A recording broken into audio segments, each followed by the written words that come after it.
Olá pessoal, aqui quem fala é o Dr. dos Anjos. Hoje nós vamos falar sobre um assunto que foi a publicação mais comentada na nossa fanpage. O tema é ansiedade. Eu trouxe aqui uns convidados especiais para a gente discutir e conversar sobre o assunto. Aqui do meu lado está o Dr. Anderson, também faz parte da equipe aqui no Instituto Médico do EAPOC, juntamente a psicóloga Yasmin e o psicólogo Timóteo.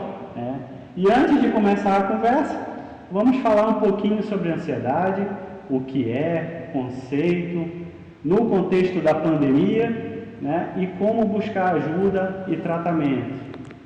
Então, Timóteo, tudo bem? Tudo, João, obrigado. Tá à vontade? Tá nervoso? Só um pouquinho.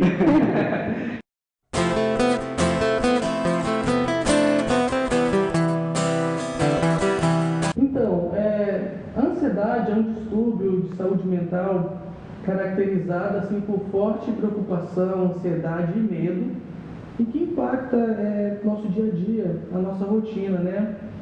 E interessante dizer que a ansiedade, ela tem sido tão comum no nosso dia a dia, que tem impactado todas as áreas das nossas vidas no geral. E é interessante dizer também que o Brasil é o país mais ansioso do mundo. E agora na pandemia, a gente pode até dizer que a gente está tendo assim, uma epidemia silenciosa de ansiedade no Brasil. E isso tem impactado também a nossa vida profissional, porque é um distúrbio que tem permeado o nosso trabalho no dia a dia. E eu gostaria de passar a bola agora para o Alexandre.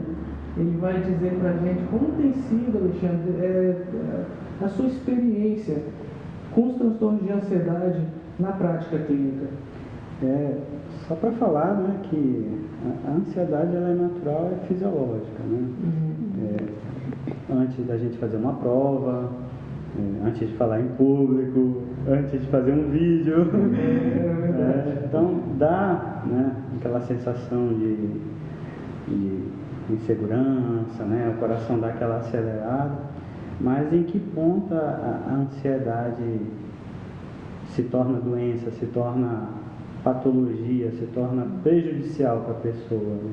E quando veio a pandemia, eu sempre percebi que eram duas pandemias, o coronavírus, né, e aquele pânico generalizado, né? As pessoas tinham medo de evoluir para a forma grave, tinha medo do desconhecido, tanto que acredito que na pandemia, dentro do espectro de ansiedade, eu acho que o que mais se apresentou para a gente foi o pânico, a síndrome do pânico. Tinham pacientes que não estavam em estado grave, mas o medo era tão grande, o pânico era tão grande, que o corpo chega a simular sintomas que poderiam ser confundidos até, de repente, com um infarto agudo miocárdio, né? E somatiza de uma tal maneira que realmente, quando a gente vai avaliar o paciente, a frequência cardíaca está alterada, a gente vê que a pessoa tinha até uma certa dificuldade para respirar frente a não conseguir se manter calmo, só que na ansiedade, isso normalmente, né, na síndrome do pânico, dura em torno de 15 a 20 minutos. A gente vai conversando, vai avaliando melhor o paciente e ele evolui bem daquele quadro. E a gente costuma até dizer que o coronavírus e a ansiedade são casados, né?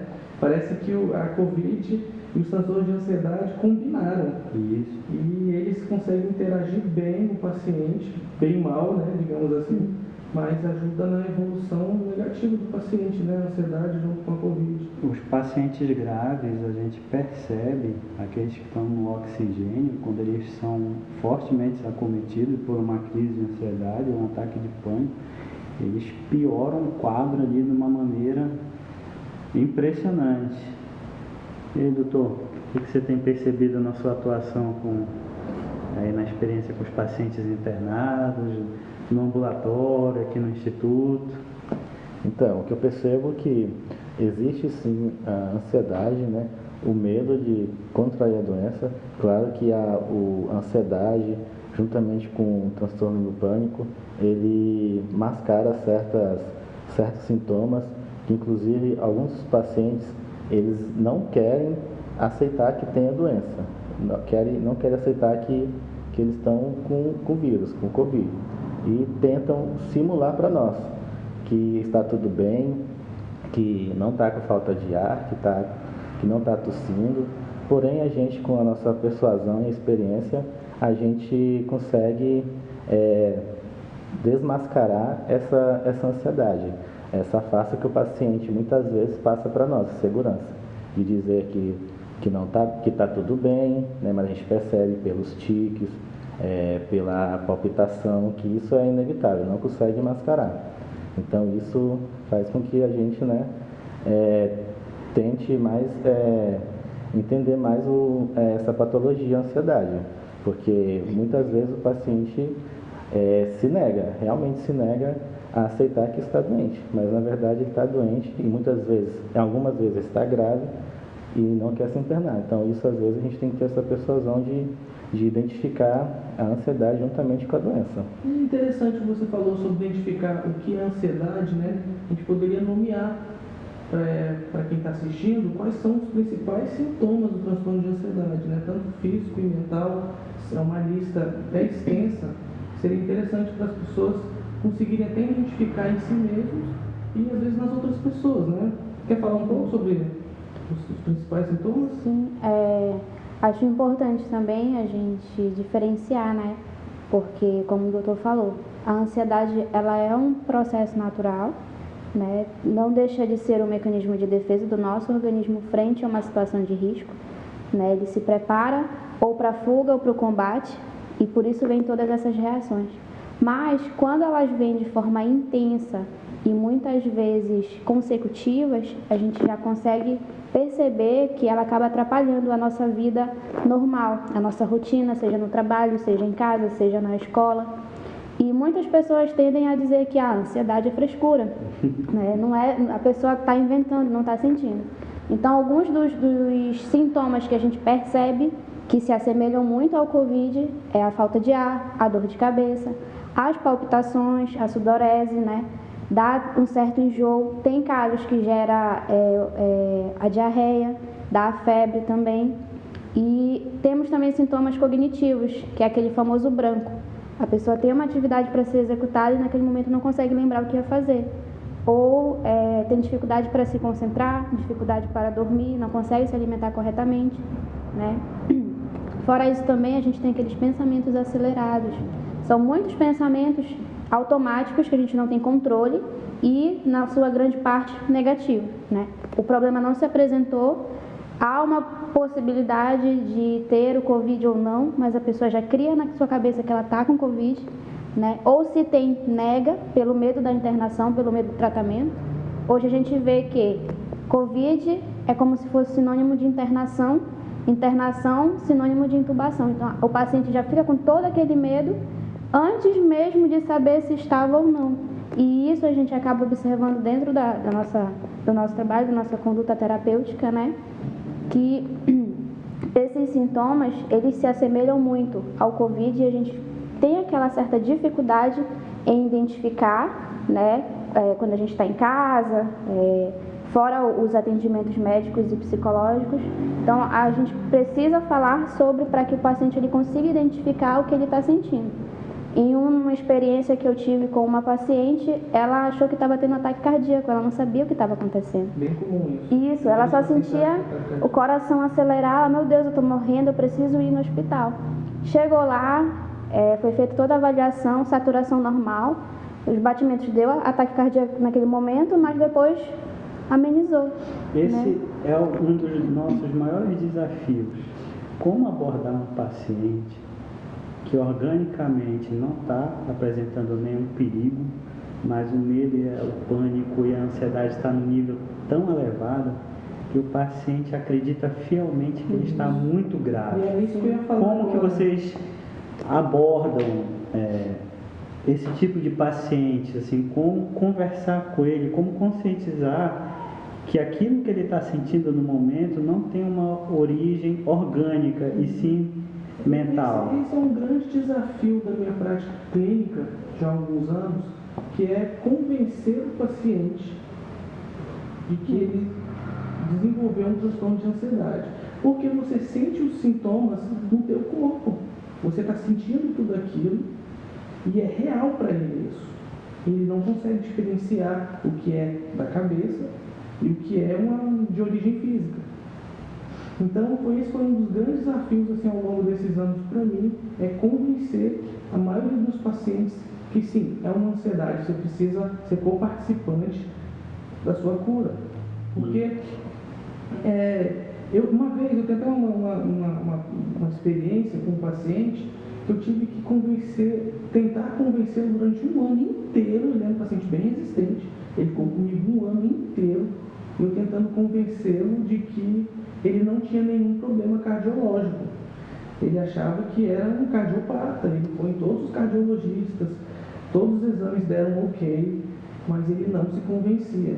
Essa é a grande importância da psicologia, porque a gente percebe que muitos pacientes desconhecem a atuação dos psicólogos, e essa é a importância fundamental. Na verdade, tem todo um estigma, né? Hoje, um desafio que o médico tem é quando nós vamos encaminhar o paciente para o psicólogo, quais são os estereótipos que temos? Não sou doido, eu não preciso. Então, eu tenho essa dificuldade de conseguir fazer com que o paciente ele vá procurar um atendimento psicológico, para ele passar por uma avaliação, porque a atuação da psicologia é totalmente diferente da atuação médica. Mas esse é um grande desafio da prática clínica, é fazer o paciente entender que a cura para a ansiedade demanda muita energia dele. Ele precisa ir atrás, primeiro, do atendimento médico e do psicólogo, psicoterapeuta. E durante a psicoterapia, a gente vai tentar ensinar o paciente a como lidar com esse transtorno de ansiedade. Ele precisa aprender algumas coisas e transformar a rotina dele, melhorar a rotina dele para alcançar essa cura. Por exemplo, a maioria dos meus pacientes com ansiedade são sedentários. A grande maioria. Se não, sei lá, mais de 90% são sedentários. E convencer o paciente que ele precisa sair de casa, fazer um exercício que melhor se adequa ao gosto dele, é bem difícil. Sair do sedentarismo para uma vida de exercícios físicos. É todo um conjunto. Sim, é a psicologia, a psicoterapia, 70% a 80% psicoterapia e 20% a 30% no máximo psicoterapia, psicofarmacologia, ou seja, fármacos, né? Então, qual é a grande parte do tratamento, né? Psicoterapia, juntamente com a mudança de estilo de vida, né? Não é só as duas coisas, e sim todo um conjunto para ter a melhor adesão. É todo um conjunto que demanda muito do paciente.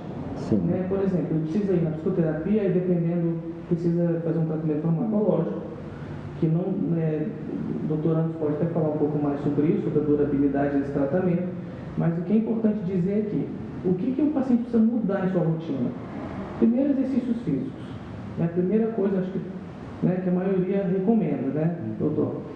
Exercícios físicos. Por que o exercício físico ajuda muito no tratamento da ansiedade? Porque o exercício físico ajuda a diminuir sintomas de ansiedade e até depressão, que falaremos no próximo vídeo. A atividade física, ela libera endorfina, né? Isso. Então é hormônio do prazer. Então daí sim já é, digamos que é uma parte do tratamento. É uma parte do tratamento. Por quê? O medo, ele gera a liberação do cortisol, que é o hormônio do estresse. Esse medo gera ansiedade. Então, com exercício físico, a gente consegue diminuir o cortisol, que é o hormônio do estresse, com o hormônio da felicidade, que é a endorfina. Né? Acredito que a importância do paciente procurar um atendimento psicológico antes de necessitar da medicação, né? Antes de chegar num estágio mais grave.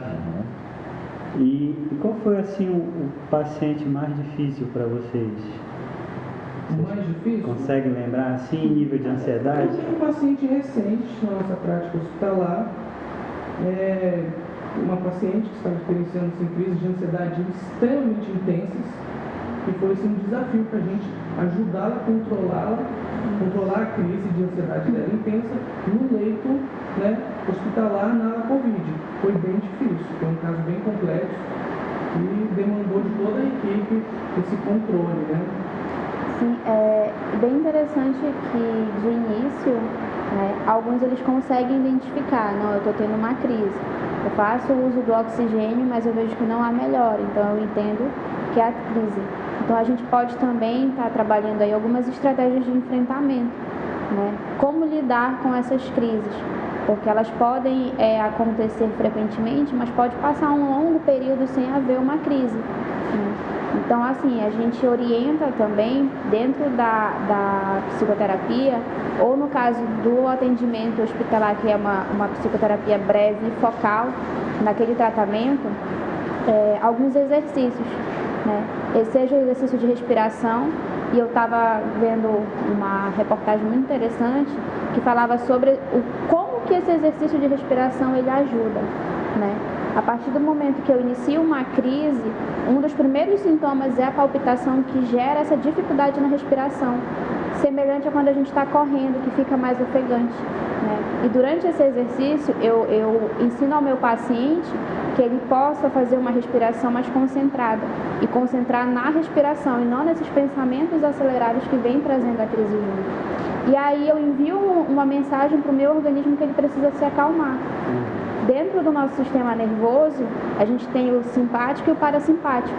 Durante a crise de ansiedade, o simpático ele se ativa, então são essas reações mais aceleradas, né? Quando eu faço o exercício de respiração diafragmático, que eu puxo o oxigênio, conto até 3, solto contando até 6 ali pausadamente, eu mando para o meu organismo a informação que ele precisa se acalmar. E o sistema nervoso simpático e o parasimpático, eles não conseguem ser ativados ao mesmo tempo. Um acaba inibindo a ação do outro. E durante esse exercício de respiração, a gente consegue fazer com que o paciente se acalme. Primeira coisa, não lute contra a crise de ansiedade. Seu organismo ele dá sinais, e quando a gente passa de mais de uma crise, a gente consegue identificar. Então é eu não lutar contra. Me sento ou me deito num lugar que seja confortável, deixo a crise vir, entendendo que tem início, meio e fim, e vai passar, né? Então eu tento lidar com aquela crise da forma mais tranquila possível. E é um exercício que gera muita energia, porque imagina, seu corpo está ali, né, 50 por hora, 150 por hora, e tá te mandando informações, tá te dando reações negativas. E você ter que se acalmar nesse momento gera muita energia.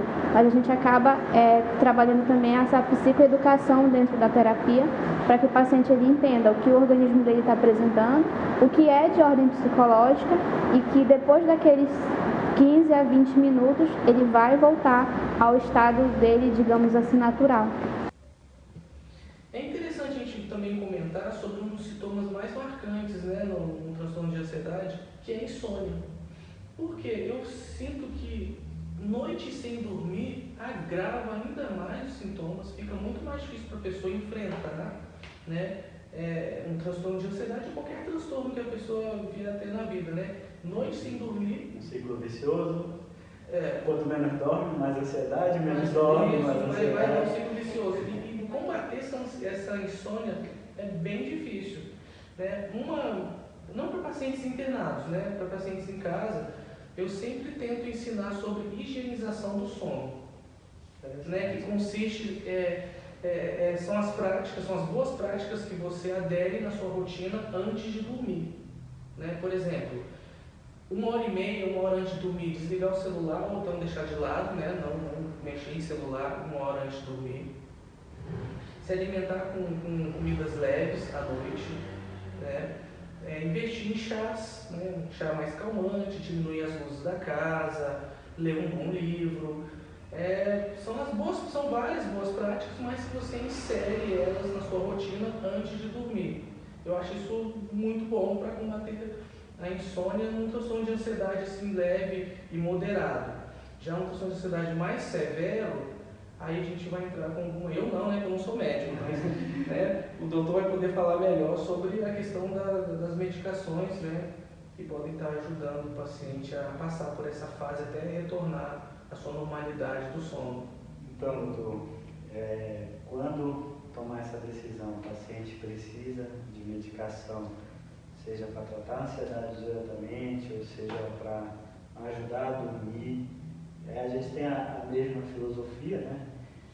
O tratamento é mais psicoterapia do que medicação. Medicação é um empurrãozinho ali que o paciente precisa, às vezes, inicialmente, mas o que a gente já conversou, tanto eu quanto você, a gente não gosta dessa prática do paciente ficar dependente da medicação, mas por um período pré-estabelecido, limitado, a gente pode lançar mão de algumas medicações, mas quando assim, indicar para um paciente que ele está precisando dessas medicações? Então, a gente pode começar o tratamento da insônia, a princípio, com medicamentos fitoterápicos, à base de ervas e plantas, por exemplo, a passiflora, que é muito bom em alguns casos de insônia leve. Se caso não resolver, a gente pode subir um pouquinho mais o grau da escada, como antialérgicos, que também em alguns pacientes tivemos uma boa resposta, como promepazina. Subindo um pouquinho mais o grau, podemos usar os indutores do sono, como por exemplo o zolpidem. E daí, se caso não resolver, a gente pode subir um pouquinho mais de uns medicamentos já de uso bastante controlado, restrito, com receita médica. É claro que não podemos esquecer que todos esses medicamentos controlados têm que ser por indicação médica. Afinal, a diferença entre remédio e veneno é só uma questão de dose, né? Exatamente. Então, vou pedir aqui para cada um fazer um encerramento, né? Mas antes queria agradecer o convite de vocês por ter topado esse desafio de fazer o vídeo, né? De conversar sobre o tema. E aí, Timóteo, o que você tem a acrescentar para finalizar? Eu quero acrescentar que a ansiedade tem cura sim, tá? Eu sinto que as pessoas, né, algumas pessoas acham que não tem, que isso é algo que você precisa conviver o resto da sua vida, e geralmente os pacientes me perguntam: eu vou ficar bom? Eu vou ser curado? E eu gosto de dizer que sim, você será curado sim. Se buscar o tratamento correto, aderir a esse tratamento, buscar transformar sua rotina da melhor maneira possível. A gente, dentro da psicoterapia, a gente auxilia o paciente a se encontrar dentro de uma rotina mais saudável.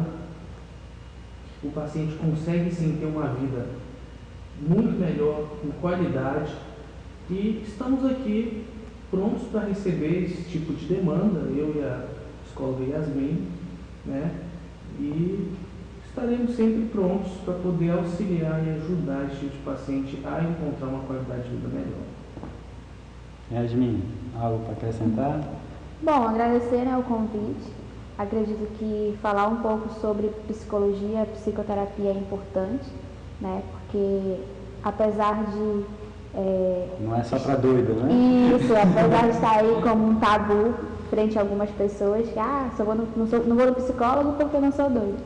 Mas buscar a qualidade de vida, né? Conhecer um pouco mais sobre si, que muitas vezes a gente não se conhece completamente, acho que não sei se chega a se conhecer completamente, mas a psicologia está aí para auxiliar nesse processo. E não só durante uma crise de ansiedade, mas no nosso viver, na nossa qualidade de vida por completo, né? E também deixar disponível aí nos próximos vídeos que a gente for falar também sobre outros aspectos, como foi falado inicialmente, né? Sobre depressão em próximos vídeos, mas puxar um pouco o saco da psicologia, né? Se você vê, não preciso porque eu estou bem ou algo assim, tenha curiosidade de saber como é uma sessão de terapia, que a partir daí a gente vê que muitos pacientes acabam voltando realmente identificar que não é o que o povo fala, né? Não tem todo aquele tabu frente à E psicologia. eu quero deixar também que a psicoterapia não é só para tratar distúrbios mentais, né, psicológicos, mas também a gente trabalha no dia a dia da pessoa. Se você tem nenhum tipo de distúrbio, que ela pode procurar a psicoterapia para resolver alguma questão interna, alguma questão que não está indo bem na vida, como um casamento, né? Terapia de casal, fazemos também. Familiar. Então, terapia familiar, mas um local de casal que é mais interessante. Né? Muitas pessoas estão precisando trabalhar seus relacionamentos num ambiente psicoterapêutico. Vou puxar o gancho aqui dos meus colegas, frisar novamente que a psicoterapia ela é de 70% a 80% de todo o tratamento, seja ansiedade, depressão, e 20% a 30% somente é da psicofarmacologia.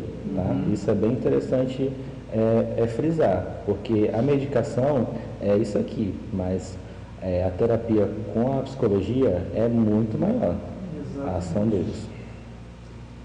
Então, gente, aqui nós falamos sobre ansiedade, não planejamos nada, né? Viemos aqui realmente ter uma conversa sobre o tema, lembrando que a ansiedade não é uma receita de bolo, cada paciente, cada pessoa é uma avaliação e um planejamento terapêutico diferente. Se você gostou do vídeo como foi feito aqui, eu vou pedir para você se inscrever no canal, deixa o joinha, comenta aqui embaixo sugestões de tema que vocês queiram saber. Agradeço novamente a presença dos colegas aqui, já fica estendido o convite, já ficou a ideia do tema depressão. E aqui está toda a equipe de saúde mental do Instituto Médico do Oiapoque, né? Tanto os psicólogos Timóteo como a Yasmin atuam aqui. Dr. Anderson também, grande parceiro aqui para ajudar na saúde mental. Agradeço a vocês aqui por ter assistido todo o vídeo e muito obrigado.